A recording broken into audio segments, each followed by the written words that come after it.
Ат башыда минивэн жүк ташуучу унаа менен кагышып 3 адам көз жумду. Кырсык кече саат 16:05 чамасында болгон. ЖККБнын билдиргендей, минивенди 22 жаштагы айдоочу башкарып бараткан. Хоо менен жеңил унаа Бишкек-Нарынторгат жолунда 378 чакырымында кагышкан. Минивендин ичинде айдоочуну кошкондо 3 адам мүрт кеткен. Видеодо жеңил унаа талкаланып жарабай калганын көрүүгө болот. Жана башка жаңылыктар түрмөгү. Видеого лайк басып, каналына мынтип катталып коюңуз. Ошондо гана сиздер дүйнөлүк жаңылыктардан кабардар болуп турасыз.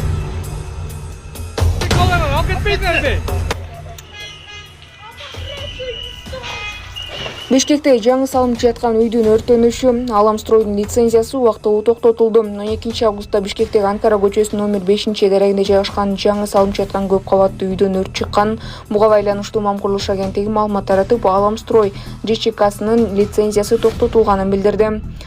Анкара көчөсүндө жайгашкан курулуп жаткан 12 кабаттуу турак үйдүн чатырында өрт чыккандыгына байланыштуу лицензия берүү жана мамлекеттик квалификациялык сертификациялоо чөйрөсүндөгү мыйзам бузууларды кароо боюнча комиссиянын жыйынында Аламстрой ЖЧКсынын лицензиясын токтото туруу маселеси каралды. 14 декабрда Министрлер кабинетинин токтому менен бекитилген номер 678 иштин айрым түрлөрүн лицензиялоо жөнүндө жообун 21-беренесинин 4-пунктуна ылайык лицензия тарабынан адамдардын өмүрүнө, ден соолугуна, айлана чөйрөгө, менчикке, коомдук жана мамлекеттик коопсуздукка зыян келтирүүнү болтурбоочу лицензиялык талаптар бузулгандыгына байланыштуу комиссиянын чечими менен Аламстрой ЖЧКсынын лицензиясы 90 күнгө токтотулду деп айтылат маалыматта.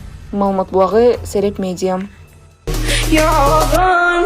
Көптөгөн мекемештер сыяктуу сиздин да көйгөйүңүз кирди чыктыбы? Биз жардам беребиз. Москвадан Казакстанга каттайбыз. Жолго чыгардан, чорнойдон текшерип, эч кандай маселе жаралбашта кепилдик беребиз. Биз пересадка өзүбүз алып кирип чыгабыз. Биздин байланыш номерлер 8925 269 36 67 8901 715 39 42. Дастан мырза жооп берет. Күнөтүнү чала бериңиздер. Ошто пара алып жаткан жеринен мугалим кармалды. Ош шаарында жайгашкан унаа мектебинде мугалим акча талап кылган. Бул тууралуу ИИМден билдирди.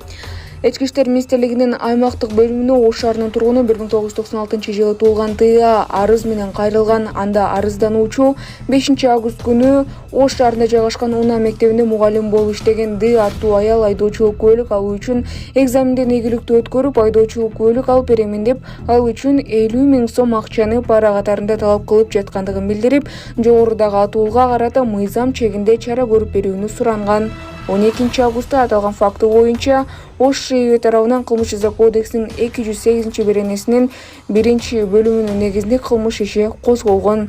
13 август күнү болжол менен саат 10:00 чамасында арыздануучу жарандан унаа мектептин мугалими Д.С. унаа мектептин алдында 40 000 сом акчаны алганда кармалды. Ал акчалар далил, буюм катарында алынды. Азыркы учурда тийиштүү экспертизалар дайындалып, тергөө аракеттери жүргүзүлүүдө. Маалымат булагы 7 канал.